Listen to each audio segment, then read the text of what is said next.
Peter, so how did this whole thing got started in the first place? I mean, you're the main person to blame, I think, for us. So it's a good time to us to be thinking a little bit about the Genesis story, which started in fits and spurts. We did it every year, starting around, I don't know exactly, but I would guess about 1995 or six or something like that. But then we moved around, tried different places. We were always up in Stowe, Vermont, because many of us feel very connected to that area. But it took us a while to land on a particular location, this field that we've been doing in for now. I guess it's about 25 years, maybe a little more, in at the Trapp Family Lodge. So to me, the one way to kind of make sense of the whole thing, first off, it's the only program we've ever done that was always outdoors. That's one of the reasons we kept hunting around. We were looking for a good venue, the right kind of space, physical land space. And so in that sense, it's been a bit distinctive all along. Why were we outside? Well, it's a beautiful time of year, and we just don't ever get to do programs of this sort outside. And in many ways, the design and content of the program was always being shaped by our experience being outside. We had campfires from the very beginning, and it was just a chance to kind of take advantage of a really very beautiful area, one that, again, as I said, is special for a lot of us. But I was thinking of something slightly different as we were reflecting on the arc of the 30 years or so now. Traditional Chinese culture, as you guys all know, I've spent a lot of time in China for many, many years, that because the Chinese look across, this 5,000 year period of time, they have a very cyclic view of their history. They're very aware of periods of collapse and long, dark periods, and then, of course, very aware of golden ages and extraordinary flourishing of arts and science and society. But anyhow, the saying goes that when things all fall apart, Taoism rises. So China has these multiple kind of lineages. Taoism, or what's today called Taoism, is the oldest because it's kind of a thread that goes back directly to the first people or the native peoples of China. Teacher I had there used to say that the I Ching was actually 15,000 years old, not 5,000 years old, the original versions of it. So, and I always think that has a lot to say with where we're at right now in the world and why the ECW is particularly timely. So Taoism is, you might say, the indigenous spiritual or cultivation sensibility of China. It's inseparable from how the human connects to place, connects to the universe. Qi, which is in some sense the central notion of Taoism, of all Chinese medicine, and much of Chinese culture. It's kind of impossible to define in a simple English phrase, but the most important thing is that it's not only personal, it's transpersonal. It's in the space. How our kind of health and well-being as an individual organism has a lot to do with the exchange or the continual interplay of the qi in this organism with the qi of this place. And life force would be the simplest translation for qi. It's not energy, it's something much broader than that. In any event, it just makes a lot of sense to me that when things are falling apart and you're really confused, you go back and sit under a tree. You lie on the earth. You stare at the stars. You do all the things that take you kind of out of the immediacy of the social human world and anchor yourself in the larger cosmos, in the larger universe. And so I think that's why we were always drawn to doing this program outside, and why, in any sense, it's probably as relevant now as forever has been, because we really get a lot of orientation and insight and restoration, and particularly now, perspective. It's awfully easy today to get caught up in human centrism.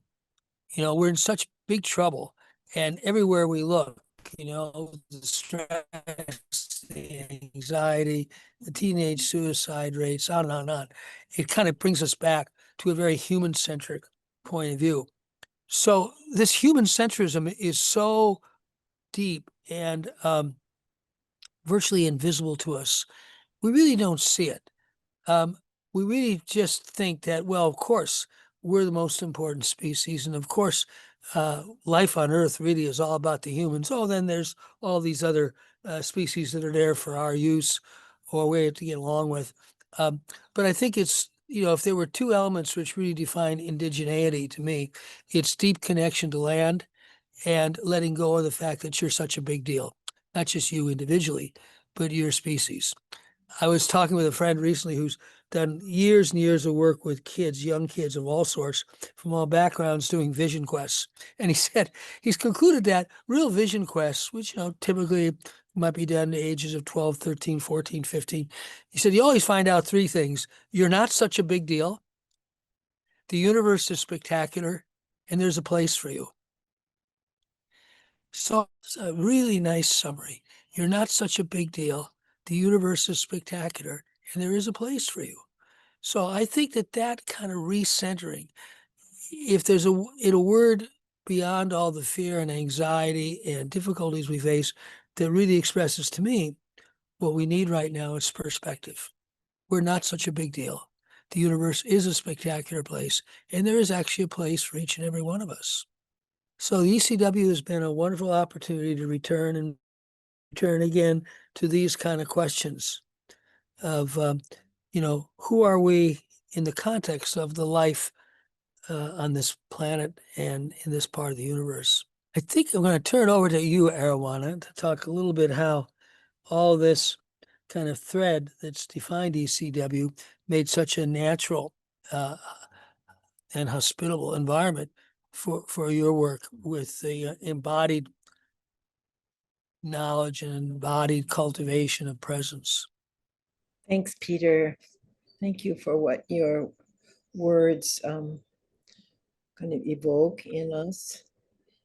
So part of the sort of blessing of my life is that you and Otto had this sense that what I might have to offer, which was largely the gift from my teachers, could be useful in your work and in the larger sense of what it is to be a human being with other human beings, co-creating the world that we live in. So very long time ago now, 20 years ago or so, I was invited by Otto and you to join. And we started in a simple way. Oh, well, the body, we all have one. It could be part of the conversation. We didn't just have to be a bunch of heads talking to each other, which we aren't anyways, but we could acknowledge this sense of being grounded on the earth, in our spot on the planet, and that provides so much, not only stability in the best sense, but just a sense of being a genuine person on this planet, on this earth. And that the strength of the body and the heartfeltness of who we are can come forth in the conversations.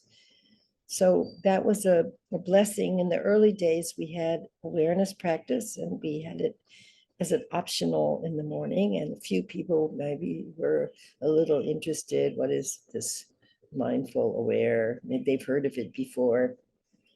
And then, that was it. They would come once, twice, maybe, and then they would disappear. I distinctly remember one year when it was just the three of us were the only people there in it one morning. But now, of course, this is not the case. Over 20 years, people know, so many people know that this personal kind of cultivation, to use your word, Peter, this personal kind of practices that allow us to be, or invite us to be present in our sense perceptions and in our sensing body. Such an important part of our work life, that many of us cannot function if we don't take care of our own mind and body, just in the simple way of paying attention to who we are, what kind of body we show up in today. How is our mind today? Like, can we actually hold our experience, which is can be very disruptive and chaotic and painful? Can we just hold that and be with our own humanness? So I think now the shift, our work in movement, embodiment evolved over the years to be more useful to people, more directly connected to everyone's work and personal being and life. And much of that evolution came through our work at ECW with our participants and our teams. And now I feel like it's almost, it's not a strange thing to say that it's good to be in the body. And it's good that our conversations can be embodied and heartfelt. And without it, we just are not really able to create the world that we want for our children and grandchildren. So I really appreciate our time at ECW, because it's been such a generative time, and let alone just meeting people doing amazing things and having an opportunity to support people in their work. And now that Melanie has joined us, and when she cannot join us, it's even deepened our sense of what it is to be a body, mind, spirit, earth person. And that will continue to evolve and help people going forward. Melanie, can I invite you to share a little of your sense of our times together? Me, Gwitch. Thank you, Arawana and Peter. It's always lovely to reconnect and revisit memories, because my journey with ECW is fairly recent, and I have often in my career and in life, I talk about standing on the shoulders of giants, because I came into my work, into my education, and my career after Indigenous scholars had opened so many doors already that I didn't have to open. After, folks like Peter and Otto and you, Arawana, started to introduce people to systems awareness and different types of learning, different ways to be connected to the land. And so I first went to ECW as a participant. I was invited on a scholarship, and I thought, I've never heard of Stowe, Vermont, or the Van Trapp family for that. Then I watched, I watched The Sound of Music, and my mom said, hey, that's going to be a special place. And so I think the first year I went on my own, but maybe the second and third years I brought my mom. And she's an elder, a residential school survivor, and she was so thrilled to go and be on the land, relax there. I find that when I think of ECW, I think about balance, because I'm a systems and complexity geek. So I will read all the books, I will watch the videos, I will take courses and really get into theoretical and academic perspectives on irreducible wholeness, how the world works, why things are happening, what the connections and relationships are.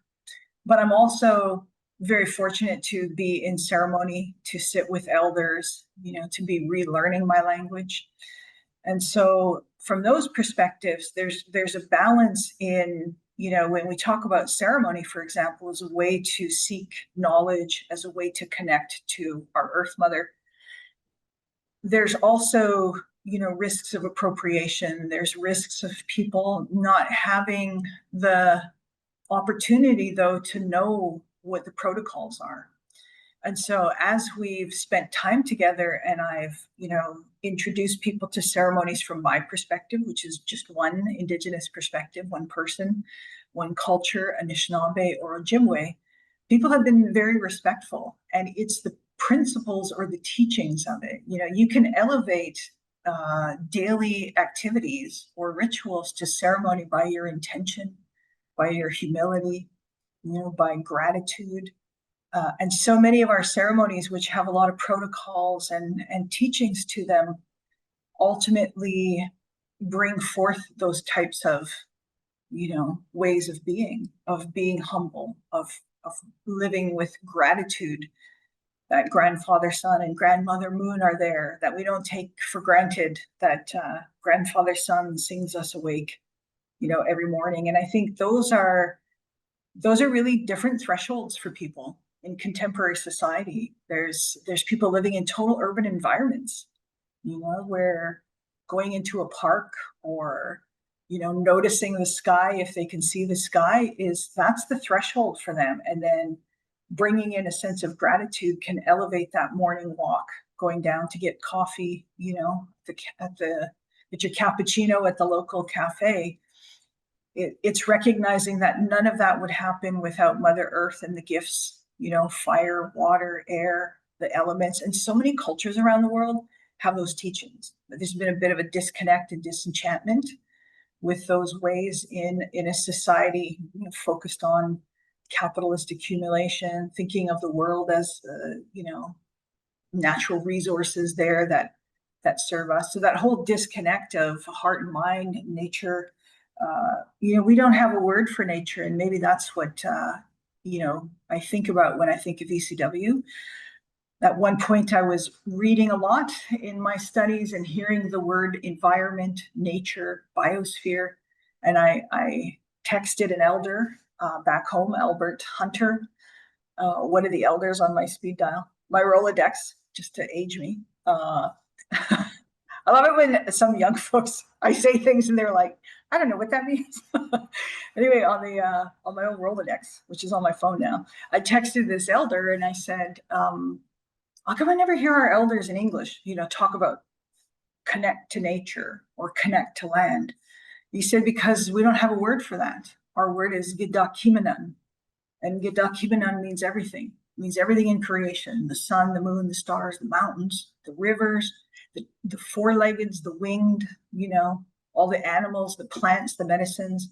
And he said, and your sacred place, or that place of belonging within creation, you're just a part of all that.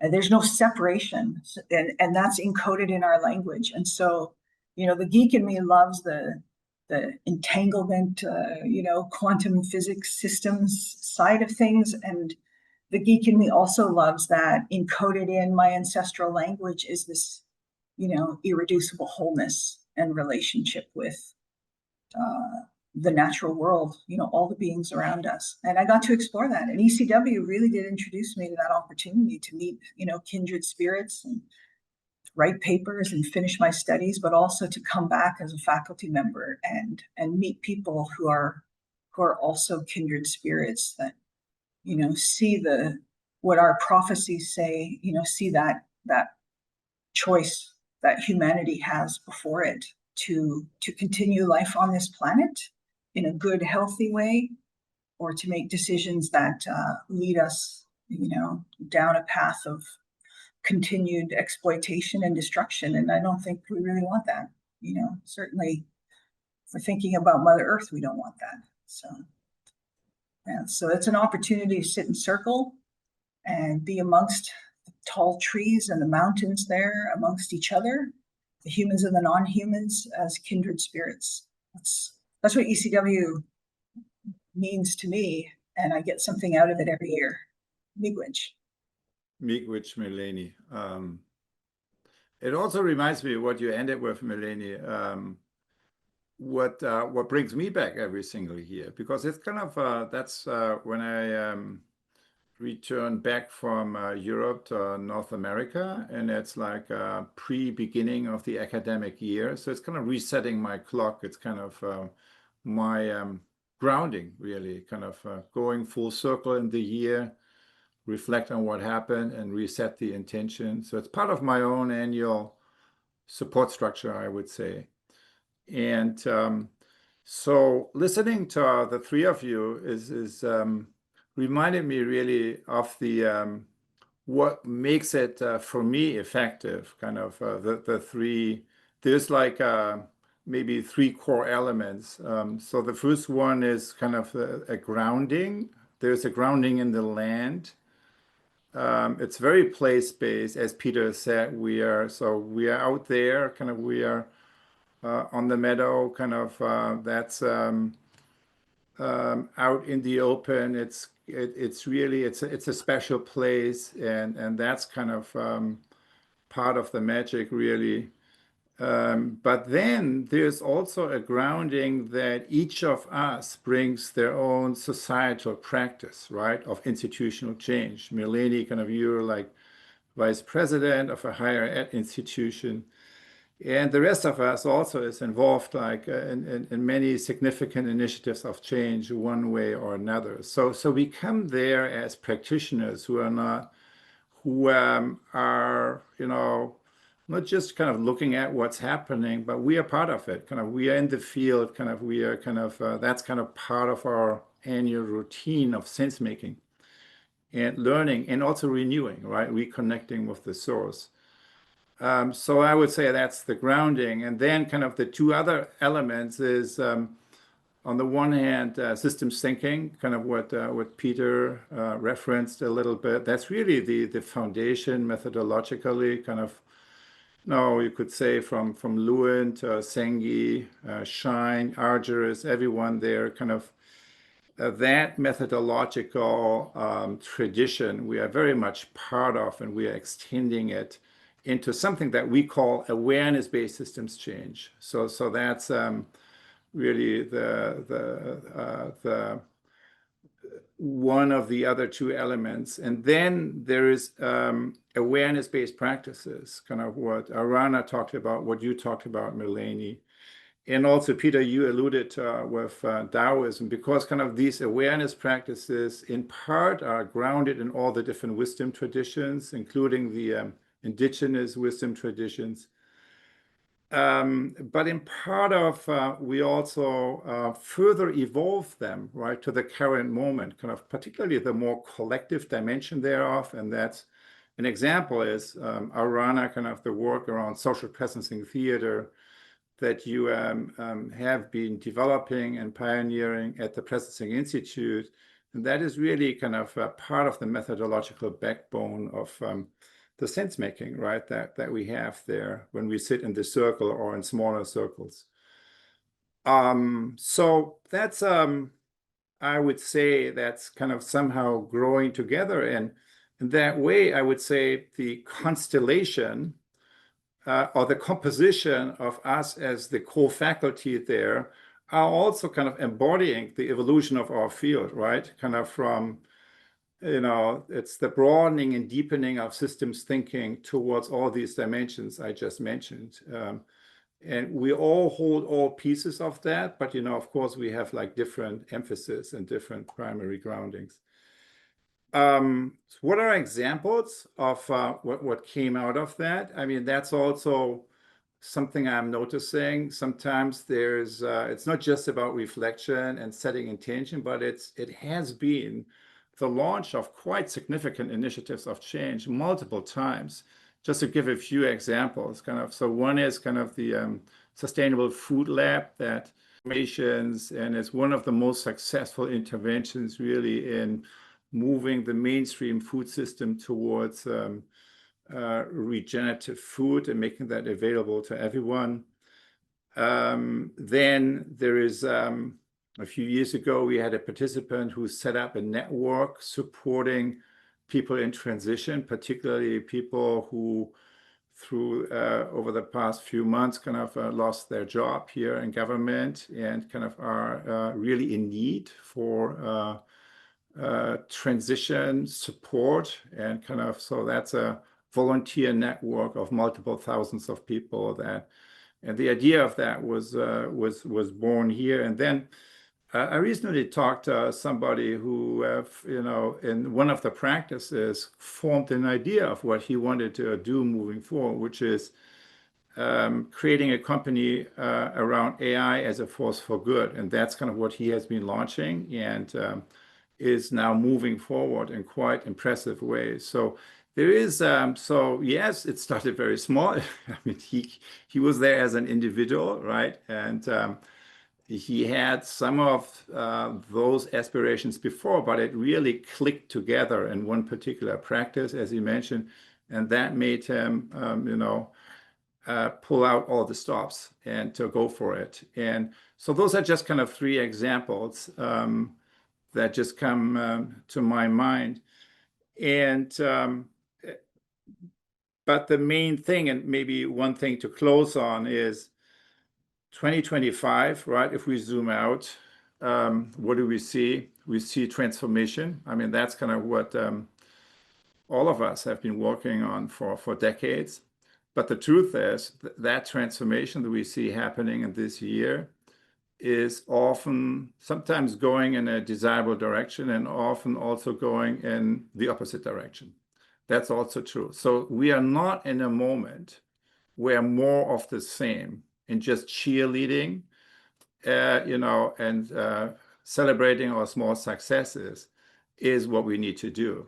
We are in a moment that is utmost critical and that requires us to broadening and deepening our sense making, and to go back to the drawing board, right? To really kind of reconsider what we are doing and how we collaborate and how we align with each other from scratch so that we can strengthen what's working, but also evolving and changing kind of what is not.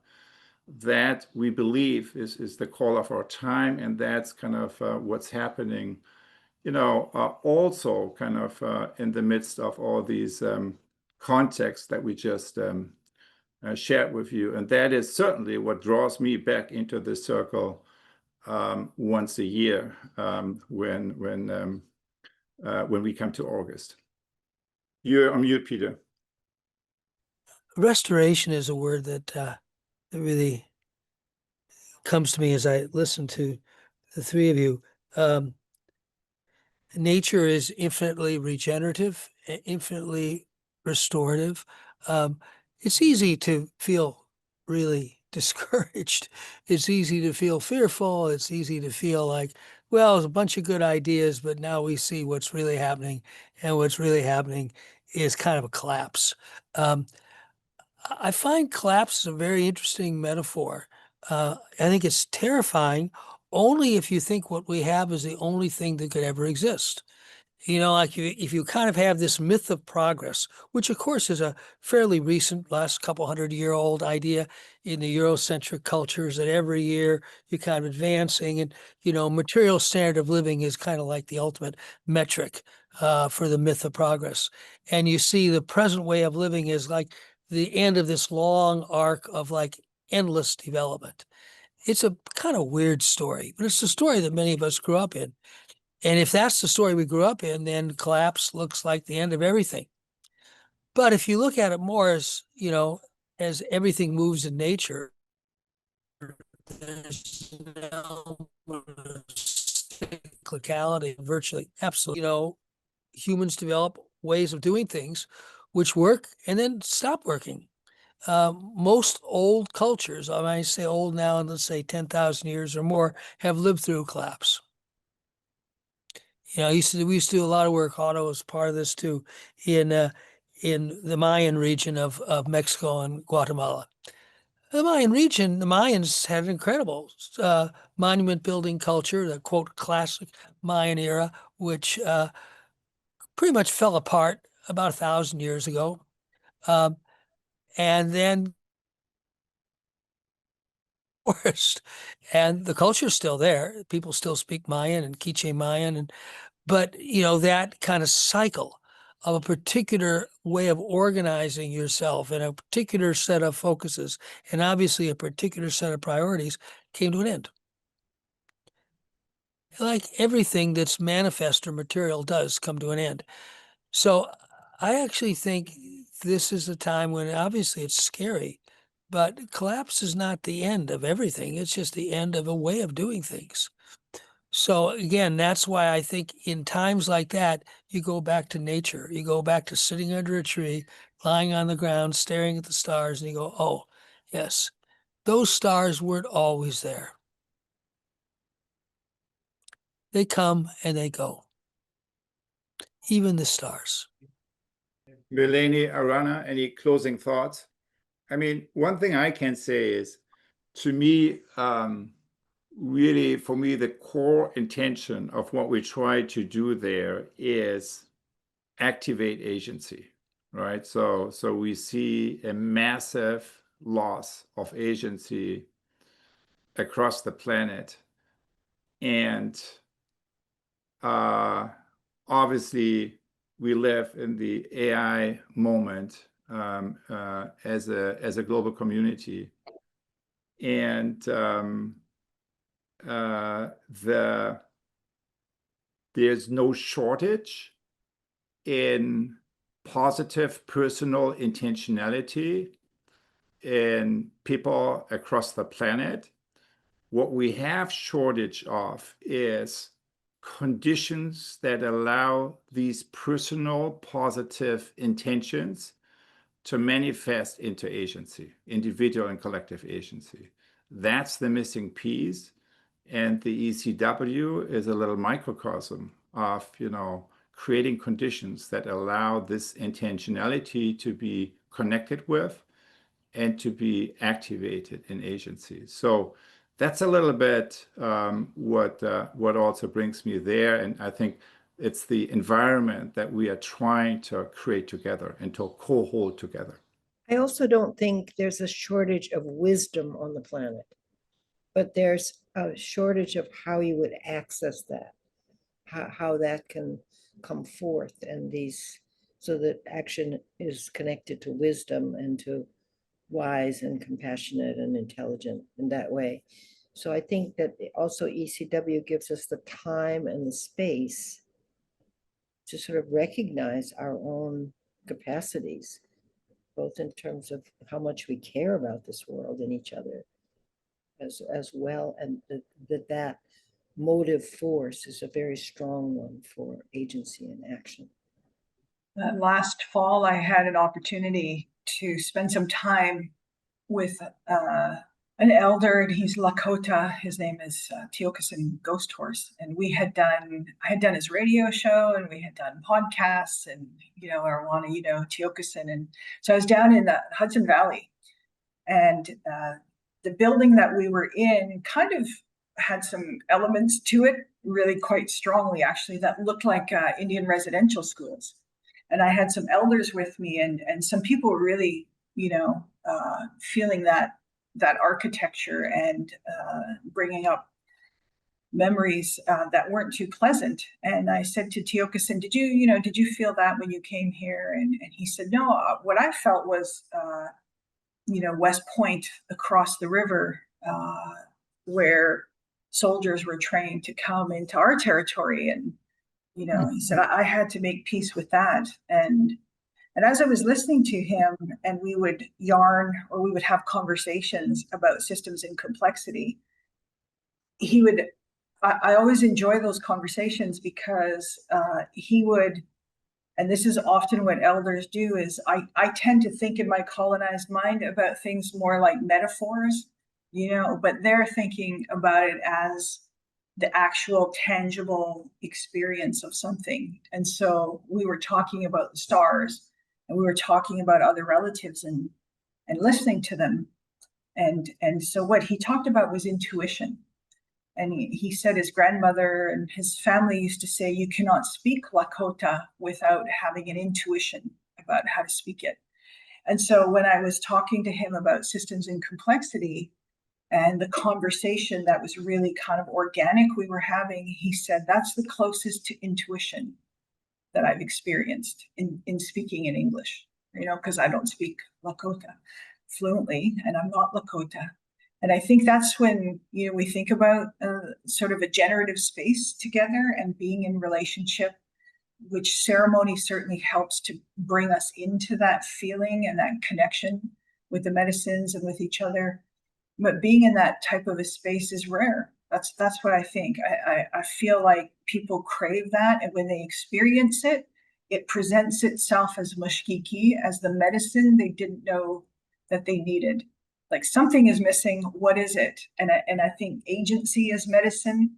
I heard this term, or I read it recently, microdoses of agency, like the decisions you make every day to do this or do that or not do something, that helps, you know, nurture your spirit when you are anxious about the state of the world and the state of the planet. So I think that's ECW. That's what that offers, opportunities to, you know, feel that mushkiki, to tap into that medicine that you might not even know that you needed until you felt it.